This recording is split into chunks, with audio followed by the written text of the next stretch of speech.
ماشاءاللہ ہر ایک اصول سے بہتر اصول رکھتے ہیں، ہر ایک اصول سے بہتر اصول رکھتے ہیں۔ ہم اپنے ماتھے پہ پردے کے دھول رکھتے ہیں، ہر ایک اصول سے بہتر اصول رکھتے ہیں، ہم اپنے ماتھے پہ پردے کے دھول رکھتے ہیں۔ اب اس میں کوئی دوسرا سما نہیں سکتا، ہم اپنے سینے میں عشق رسول رکھتے ہیں۔ یہ تھے جناب حضرت حافظ وقاری حبیب الرحمن صاحب، جو کہ نعت نبی گنگنا رہے تھے، اپنی مست اور بے خود کر دینے والی ترنم ریزی سے ہمارے کشور دل میں فتح و نصرت کا عالم بلند کر رہے تھے۔ گویا ہم یہ کہنے پہ مجبور ہو گئے کہ پل پل ترستے تھے جس پل کے لیے، بولیے سبحان اللہ، پل پل ترستے تھے جس پل کے لیے، وہ پل بھی آیا کچھ پل کے لیے۔ پل پل ترستے تھے جس پل کے لیے، وہ پل بھی آیا کچھ پل کے لیے۔ سوچا روک لے اس پل کو کچھ پل کے لیے۔ پل پل ترستے تھے جس پل کے لیے، وہ پل بھی آیا کچھ پل کے لیے۔ سوچا روک لے اس پل کو کچھ پل کے لیے، پر یہ پل نہ رکا کچھ پل کے لیے۔ یہ تھے جناب حضرت، سبحان اللہ بولنا چاہیے آپ سبھی لوگوں کو، بڑی پیارا شعر بولا میں۔ یہ تھے جناب حضرت حافظ وقاری حبیب الرحمن صاحب، جو کہ بڑے شاندار انداز میں خوبصورتی کے ساتھ نعت نبی گنگنا رہے تھے۔ اب آئیے میں خطابت کی دنیا میں قدم رکھنے کی جسارت کرتا ہوں، اور شعلہ نوا وائز، دھماکہ خیز مقرر، کروڑوں کے مجمع کو سنجیدگی بخشنے والا ادیب، ایوان باطل میں زلزلہ پیدا کرنے والے امیر کے دہلیز پہ آپ تمام حضرات کو لیے چلنے کی کوشش کرتا ہوں۔ امت محمدیہ کے ہر فرد پر لازم ہے کہ خدا و رسول کی طرف سے عنایت اور ودیعت فرمودہ اس اعزاز کو قبول کرے، اور اپنی زندگی کو محکومانہ نہیں، حاکمانہ، تابعدارانہ نہیں، تاجدارانہ، مروبانہ نہیں، شاہانہ، متاثرانہ نہیں، مؤثرانہ، بزدلانہ نہیں، جرأت مندانہ اور ماتحتانہ نہیں، سرپرستانہ، گداگرانہ نہیں، جوادانہ طرز و ادا سے مزین اور آراستہ کرے۔ اسی ڈگر پہ ہمیں اور آپ کو کھڑا کرنے کے لیے اور لانے کے لیے اس شخصیت کو میں آپ کے روبرو لانے کی کوشش کرتا ہوں، جن سے میری مراد شعلہ نوا وائز، دھماکہ خیز مقرر، کروڑوں کے مجمع کو سنجیدگی بخشنے والے ادیب، ایوان باطل میں زلزلہ پیدا کرنے والے امیر جناب حضرت مولانا وسیع احمد صاحب قاسمی، قاضی شریعت، امارت شرعیہ پھلواری شریف پٹنہ سے، جو کہ ہمارے بیچ تشریف لائے ہیں۔ ماں کے حوالے سے 4 مصرع پڑھ کر حضور والا کو مائک پہ زحمت دیتے ہیں۔ اگر ماں کے حوالے سے 4 مصرع آپ کو سمجھ میں آ جائے اور آپ کے دلوں تک پہنچ جائے، تو میں آپ سبھی لوگوں کا سبحان اللہ کی آواز میں سننا چاہتا ہوں کہ ماں کے حوالے سے کبھی شکوہ نہیں کرتی، ہمیشہ مسکراتی ہے۔ بولیے سبحان اللہ۔ آخری شعر پہ سبھی، آخری مصرے پہ سبھی کو سبحان اللہ میں چاہتا ہوں کہ کبھی شکوہ نہیں کرتی، ہمیشہ مسکراتی ہے، میری خاطر سبھی ارمان اپنے بھول جاتی ہے۔ کبھی شکوہ نہیں کرتی، ہمیشہ مسکراتی ہے، میری خاطر سبھی ارمان اپنے بھول جاتی ہے۔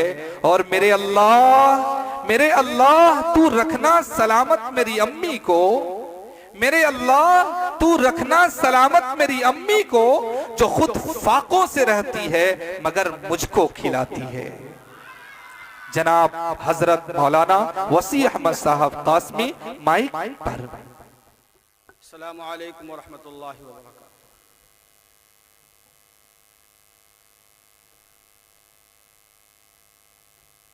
الحمد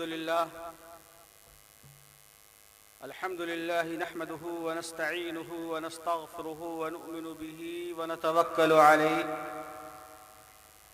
ونعوذ بالله من شرور أنفسنا ومن سيئات أعمالنا، من يهده الله فلا مضل له، من يضلله فلا هادي له، ونشهد أن لا إله إلا الله ونشهد أن سيدنا وسندنا وحبيبنا ومولانا محمدًا عبده ورسوله أما بعد أعوذ بالله من الشيطان الرجيم بسم الله الرحمن الرحيم الرجال قوامون على النساء بما فضل الله بعضهم على بعض وبما أنفقوا من أموالهم فالصالحات قانتات حافظات للغيب كما حفظ الله حافظات للغيب بما حفظ الله وقال الله تبارك وتعالى أيضا ولهن مثل الذي عليهن بالمعروف صدق الله العظيم. وعن ابن عمر رضي الله تعالى عنه أنه قال قال رسول الله صلى الله عليه وسلم كلكم راع وكلكم مسؤول عن رعيته الإمام راع وهو مسؤول عن رعيته والرجل راع لأهله ومسؤول عن رعيته والزوجة راعية لأهل بيتها لأهل زوجها وهي راعية وهي مسؤولة عن رعيتها والخادم راع وهو مسؤول عن مال سيده كلكم راع وكلكم مسؤول عن رعيته. وقال النبي صلى الله عليه وسلم خيركم خيركم لأهله وأنا خيركم لأهلي. وقال النبي صلى الله عليه وسلم أكمل المؤمنين إيمانا وأحسنهم خلقا خياركم لأهلي وكما قال النبي صلی اللہ علیہ وسلم.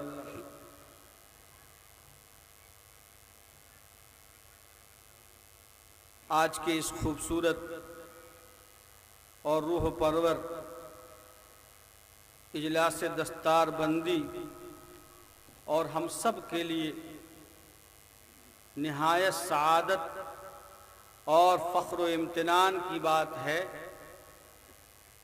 کہ ہمارے درمیان ملک کی عظیم شخصیت تشریف فرما ہے اور خوش قسمتی ہے اس آبادی کے نوجوانوں کے لیے بزرگوں کے لیے اور اس جلسے میں آنے والے تمام مہمانوں کے لیے کہ اس باوقار اجلاس کی صدارت ہم سب کے مشفق و محترم اور ایک عظیم خانوادہ قاسمی کے چشم و چراغ دارالعلوم دیوبند وقف کے محتمم حضرت مولانا محمد سفیان قاسمی صاحب فرما رہے ہیں اور مزید برآں خوشی اور سعادت کی بات یہ بھی ہے کہ اس اجلاس کی صدارت ملک کے مشہور و معروف اور بالخصوص حفظ قرآن کریم کے تعلق سے شہرۂ آفاق ادارہ جامعہ اسلامیہ عربیہ سمرا قرآنیہ سمرا کے صدر المدرسین اور اعلیٰ ذمہ دار مشفق و محترم حضرت قاری بشیر احمد صاحب جامعی سرپرستی فرما رہے ہیں اور معتبر اور مستند علماء کرام کی قابل رشک جماعت بھی اسٹیج پر تشریف فرما ہے. اللہ تعالیٰ اس اجلاس کو شرف قبولیت عطا فرمائے اور میں سمجھتا ہوں کہ اجلاس کی کامیابی کے لیے جن شخصیات کی تشریف آوری ضمانت ہوا کرتی ہیں، وہ شخصیات ہمارے اسٹیج پر جلوہ افروز ہیں۔ اللہ تعالیٰ ان کی عمر میں برکت عطا فرمائے۔ حاضرین گرامی، ہم نے قرآن کریم کی 2 آیتوں کی تلاوت کی ہے 2 مقامات سے، اور اسی کی نسبت سے آقا صلی اللہ علیہ وسلم کے ارشادات بھی آپ کی خدمت میں پیش کیا ہے، اور ہم نے ان آیتوں کا انتخاب اس لیے کیا ہے کہ جب ہم قیام گاہ سے اسٹیج کی طرف لائے جا رہے تھے تو ہم نے محسوس کیا کہ غالباً مردوں سے بڑی تعداد ہماری دینی بہنوں کی اس اجلاس میں آئی ہے، سو کوئی ایسا عنوان منتخب کیا جائے، اور ہم شکر گزار ہیں اپنے عزیز محترم جناب حضرت مولانا مفتی محمد موسیٰ صاحب قاسمی کے، کہ ان کا اشارہ ہوا کہ میں کچھ ایسا موضوع بناؤں جو مرد و خواتین دونوں کے لیے یکساں ہو۔ اللہ تعالیٰ مجھے صحیح تشریح کی توفیق عطا فرمائے اور ہم تمام لوگوں کو عمل کی توفیق عطا فرمائے۔ حاضرین گرامی، سب سے پہلے تو یہ سمجھیں کہ اسلامی قوانین اور احکام اسلامی کی بنیاد نظام عدل پر ہے۔ عدل کا مطلب ہوتا ہے انصاف۔ دنیا اس وقت ہمارے ذہن و دماغ کو اس جانب موڑنا چاہتی ہے کہ مرد و عورت کے درمیان مساوات، ایکولیٹی یعنی برابری، اور برابری اور مساوات کا مفہوم ہمارے سامنے دنیا جس پیرائے میں، جس زاویے سے، جس انداز سے پیش کر رہی ہے، وہ انداز، وہ پیرایا اور پیش کرنے کا اور پروسنے کا جو طریقہ ہے وہ اسلامی افکار و خیالات سے متصادم ہے، ہم آہنگ نہیں۔ مرد و عورت کے درمیان توازن اور مساوات کا مطلب یہ نہیں ہے کہ دونوں کی ذمہ داریاں بالکل سیم ہوں اور دونوں کے کام ایک ہوں، ایسا فطرت کے خلاف اور نیچر سے بغاوت ہے۔ اسلام نے برابری کی ہے، لیکن برابری کا مفہوم جو سمجھایا ہے وہ اس انداز میں سمجھایا ہے کہ اسلامی احکام اور اسلامی نظام کی بنیاد آپ کے سمجھائے ہوئے اور آپ کے بتائے ہوئے مساوات جو آپ فرما رہے ہیں وہ نہیں ہے، بلکہ بنیاد اس کا نظام عدل پر ہے۔ اور عدل کہتے ہیں وضع الشیء علی فی محلہ، کہ چیزوں کو اس کی جگہ میں رکھنا۔ جو چیز جس کے لیے بنائی گئی ہے اس کو اگر اسی کام کے لیے استعمال کیا جا رہا ہو تو وہ عدل ہے، اور اگر دوسرے کام میں اور دوسری جگہ میں استعمال کریں گے تو وہ ظلم ہو جائے گا۔ وضع الشیء فی غیر محلہ، شے کو جس چیز کے لیے بنایا گیا ہے اس کے خلاف دوسری جگہ میں استعمال کرنا یہ ظلم ہے۔ مثال کے طور پر آپ کے سر پر جو ٹوپی ہے اس کی قیمت 50 روپے، اور آپ کے پاؤں میں جو جوتا ہے اس کی قیمت 500 روپے۔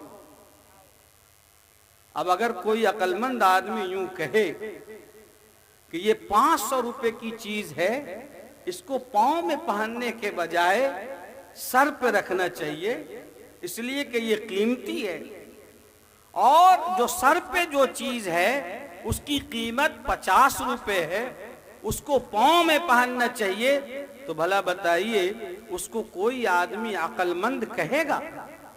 نہیں کہے گا۔ ٹوپی جس کام کے لیے بنائی گئی ہے، کیپ کا استعمال جہاں ہونا ہے، بنانے والے نے جس چیز کے لیے بنایا ہے وہیں استعمال کرنا اس کے لیے عدل ہے، دوسری جگہ میں استعمال کرنا ظلم ہے۔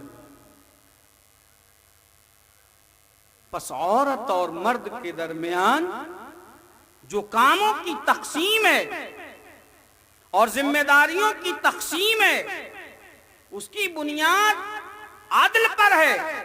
اللہ نے مردوں کی پیدائش، اس کی ساخت، اس کے جسم کا ڈھانچہ، اس کا مزاج، سوچنے کا انداز، تحمل، قوت برداشت، اس طرح سے اللہ نے بنایا ہے جس سے واضح ہوتا ہے کہ یہ اور کام کے لیے ہے۔ خواتین میں جو اللہ نے نخرے، ناز اور لچک اور بانک پن اور جو نزاکت رکھی ہے، صاف واضح ہے کہ اللہ نے عورتوں کو دوسرے کام کے لیے پیدا کیا ہے، اور خالق کائنات نے دونوں کے اوپر جو ذمہ داریاں دی ہیں وہ ان کے فطرت، ان کے نیچر، ان کے مزاج اور ان کے قوت برداشت اور قوت تحمل کی بنیاد پر ہے۔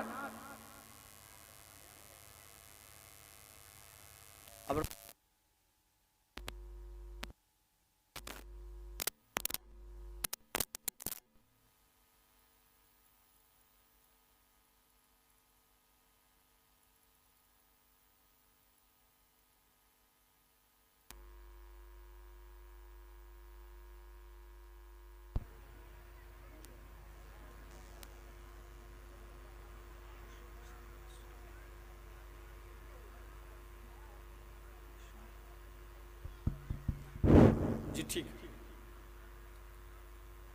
اب سوال یہ پیدا ہوتا ہے کہ کیا اسلام میں عورت اور مرد کے درمیان ایسا امتیاز ہے کہ کوئی سماج میں اونچا ہو اور کوئی نیچا ہو؟ اسلامی فکر، اسلامی نظریہ اور اسلامک کانسیپٹ یہ بتاتا ہے کہ نہیں، عورت اور مرد دونوں ایک دوسرے کے لیے ضرورت ہیں، اور جیسے ایک عورت ایک مرد کے بغیر نامکمل ہے، ایک مرد بھی ایک عورت کے بغیر نامکمل۔ دونوں کے درمیان جو رشتہ ہے اور تعلق ہے وہ رقابت کا نہیں بلکہ رفاقت کا ہے۔ دونوں ایک دوسرے کی ضرورت ہیں اور دونوں ایک دوسرے کے بغیر ناقص اور ناکارہ ہیں۔ اللہ رب العزت نے دونوں کو ایک دوسرے کے لیے شریک حیات بنایا ہے، رفیق حیات بنایا ہے، رقیب حیات اور فریق حیات نہیں بنایا۔ عرب کے جس ماحول میں محسن انسانیت آقا و مولا جناب محمد الرسول اللہ صلی اللہ علیہ وسلم تشریف فرما ہوئے، آپ نے دیکھا کہ عورتوں کے تعلق سے لوگوں میں جو نفرت اور گھن اور ان کو بوجھ سمجھنا اور ان کو اپنے سماج اور معاشرے کے لیے ایسا معیوب سمجھا جاتا تھا کہ ایک انسان اپنی ماں کے گردن میں رسی باندھ کر سرے بازار نیلام کرنا چاہتا تھا، اور اپنی ماں کو بھی جو باپ کی بیوی ہوتی تھی، سوتیلی ماں کو اسی طرح سے وہ تقسیم کرتے تھے جیسے جائیداد وہ تقسیم کرتے تھے، بطور وراثت اپنی ماں کو بھی تقسیم کر لیتے تھے۔ ایسی گندگی اور ایسی رذالت اور ایسی ذلت اور ایسی رسوائی اس ماحول میں آقا صلی اللہ علیہ وسلم تشریف فرما۔ آپ نے دیکھا کہ بچیوں کی پیدائش کو اپنے لیے باعث ننگ و عار سمجھا جاتا ہے، اور نہ صرف یہ کہ اپنے لیے اس کو باعث ننگ و عار سمجھا جاتا ہے، زندہ دفن کر دیا جاتا ہے۔ قرآن کریم نے اس پورے منظر کشی خوب انداز میں کی ہے۔ وَإِذَا الْمَوْءُودَةُ سُئِلَتْ بِأَيِّ ذَنبٍ قُتِلَتْ۔ آپ صلی اللہ علیہ وسلم تشریف لائے، اور تشریف لانے کے بعد آپ نے جو آئیڈیالوجی، جو نظریہ اور جو فکر پیش کی ہے، وہ فکر کل بھی آفاقی تھی اور آج بھی آفاقی ہے، اور قیامت تک کے انسانوں کے لیے یہ گلوبل آئیڈیالوجی ہے۔ آپ نے فرمایا کہ آج کی تاریخ سے عورتوں کو بیچا اور خریدا نہیں جائے گا، آج کی تاریخ سے عورتوں کو ہاتھ پوچھنے کا رومال نہیں سمجھا جائے گا، آج کی تاریخ سے عورتوں کو یوز اینڈ تھرو کی چیز نہیں سمجھی جائے گی، آج کی تاریخ سے عورتوں کو کوئی اپنے پاؤں کی جوتیاں نہیں سمجھے گا، آج کی تاریخ سے کوئی عورتوں کا حاکم اور آقا نہیں بنے گا، بلکہ وہ محکوم نہیں بنے گی۔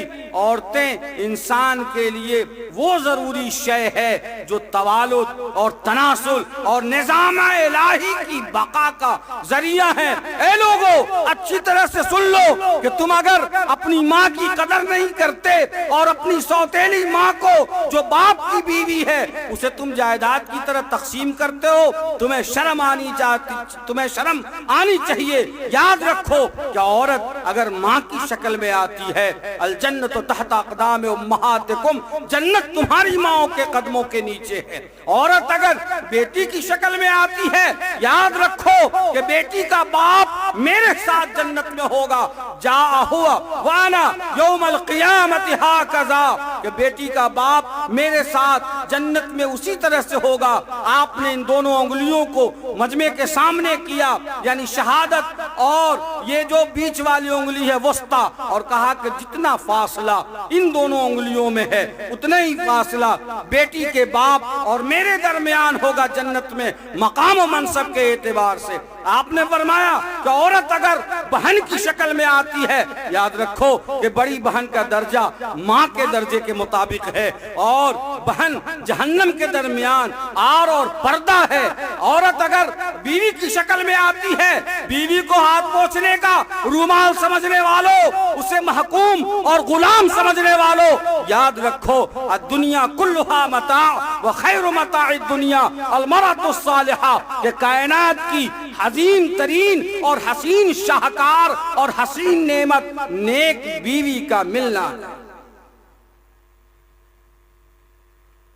یہی نہیں، آپ صلی اللہ علیہ وسلم نے باقاعدہ طور پر عورتوں کو وہ مقام دیا، اور خود اللہ رب العزت نے قرآن کریم میں عورتوں کو یہ حق دیا کہ وہ جائیداد کی وارث بنیں گی۔ بیٹی ہے تب بھی وارث بنے گی، بہن ہے تب بھی وارث بنے گی، ماں کی شکل میں ہے تب بھی وارث بنے گی، بیوی کی شکل میں ہے تب بھی وارث بنے گی۔ باقاعدہ طور پر قرآن مقدس نے خواتین کے حقوق کی تقسیم کر کے اس کو متعین کیا، اور فرمایا کہ یہ عورتیں کسی بھی حال میں محروم نہیں ہو سکتی۔ اسبات اور رشتہ دار جو مرد رشتہ دار ہیں وہ تو بعض حالتوں میں ایک کے رہنے کی وجہ سے دوسرے حق نہیں پاتے، لیکن ماں، بیوی، بیٹی، بہن، ان کو حق ملنا ہے اور ہر حال میں ملنا ہے۔ یہ اصحاب فروض ہیں، اسبات نہیں ہیں۔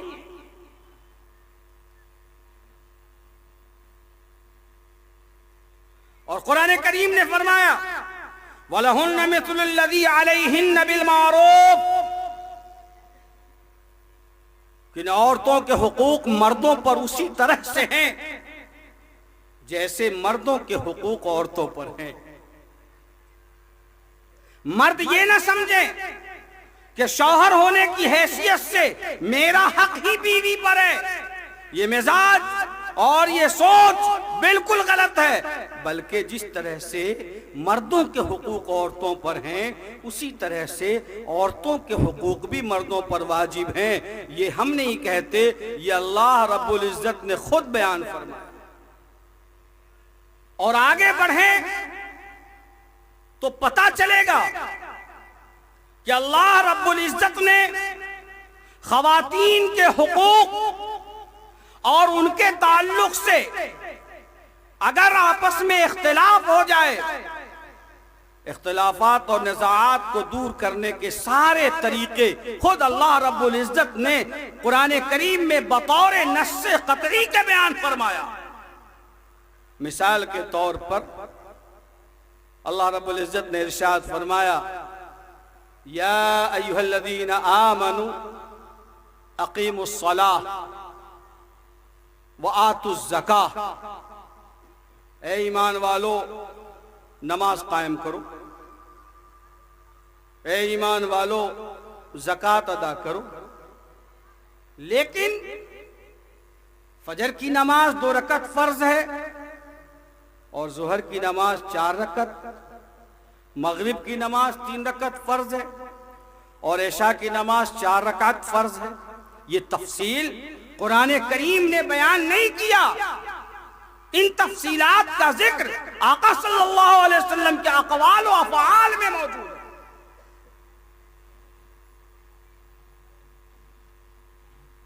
زکوٰۃ ادا کرو، سونے کی زکوٰۃ کس طرح سے ادا کریں، چاندی میں زکوٰۃ کس طرح سے ادا کریں، جانوروں میں زکوٰۃ کس طرح سے ادا کریں، بکری، اونٹ، گائے، بیل، زکوٰۃ کی ادائیگی کا طریقہ کیا ہوگا، پیداوار، کھیت کی پیداوار اور فصل کی زکوٰۃ کا طریقہ کیا ہوگا، یہ تفصیلات آقا صلی اللہ علیہ وسلم نے بیان فرمایا۔ قرآن نے کہا وَلِلَّهِ عَلَى النَّاسِ حِجُّ الْبَيْتِ مَنِ اسْتَطَاعَ إِلَيْهِ سَبِيلًا، جو صاحب استطاعت ہو اس پر حج کرنا فرض ہے، لیکن حج میں وقوف عرفہ بھی ہے، طواف زیارت بھی ہے اور سعی بین الصفا والمروہ بھی واجب ہے۔ یہ تفصیلات کس نے بیان کی؟ آقا صلی اللہ علیہ وسلم نے بیان کی ہے۔ قرآن کریم میں ان تفصیلات کا کوئی ذکر نہیں۔ تشریح شارع علیہ السلام کے فرمان کی تشریح شارع علیہ السلام نے کی۔ یا ایھا الذین آمنوا کتب علیکم الصیام، روزے فرض ہیں، روزہ کس وقت سے کس وقت تک رکھنا ہے، تفصیل رسول اللہ صلی اللہ علیہ وسلم نے بیان کی۔ من الصبح الصادق الى غروب الشمس امساکا الاکل والشرب والجماع مع النیہ، یہ تفصیل وہاں ہے۔ قرآن نے بیان، قرآن نے مطلق کہا کہ روزہ فرض ہے، شارع کی تفصیل اللہ کے رسول صلی اللہ علیہ وسلم نے کی اور شرع وہاں موجود ہے۔ عبادات کے تعلق سے احکام کی جو بھی آیت ہے آپ دیکھ لیجئے، قرآن نے مجمل ذکر کیا، اجمال ہے، تفصیل الگ احادیث میں، لیکن معاشرتی مسائل، مرد و خواتین کی زندگی کے تعلق سے فیملیئر لائف، خانگی زندگی کے مسائل، جائیداد کی تقسیم کے مسائل، آپس کے تعلقات کے مسائل اس قدر اہم ہیں کہ خود خالق کائنات نے اس کی تفصیل فرما دی، اور آقا صلی اللہ علیہ وسلم کے تفصیل اور تشریح کے احتیاج کو باقی نہیں رکھا گیا، خود اللہ رب العزت نے فرمایا۔ اس سے اس کی اہمیت کو سمجھیے۔ چنانچہ نکاح کرنا اور پاکیزہ زندگی گزارنا اسلامی نظریے کے اعتبار سے ایک مقدس عبادت ہے۔ یہی وجہ ہے کہ بعض اوقات نکاح کرنا فرض ہے، بعض اوقات نکاح کرنا واجب ہے، اور عام حالت میں نکاح کرنا سنت مؤکدہ ہے، سنت متوارثہ ہے، اور بعض حالتوں میں نکاح کرنا حرام بھی ہے، مکروہ تحریمی اور مکروہ تنزیہی بھی ہے۔ تفصیلات کا اس وقت نہیں، یہ موقع اس کے اظہار کا نہیں ہے، میں نے صرف اشارہ کیا۔ قرآن نے کہا فانکحوا وانکحوا الایام منکم والصالحین من عبادکم وإمائکم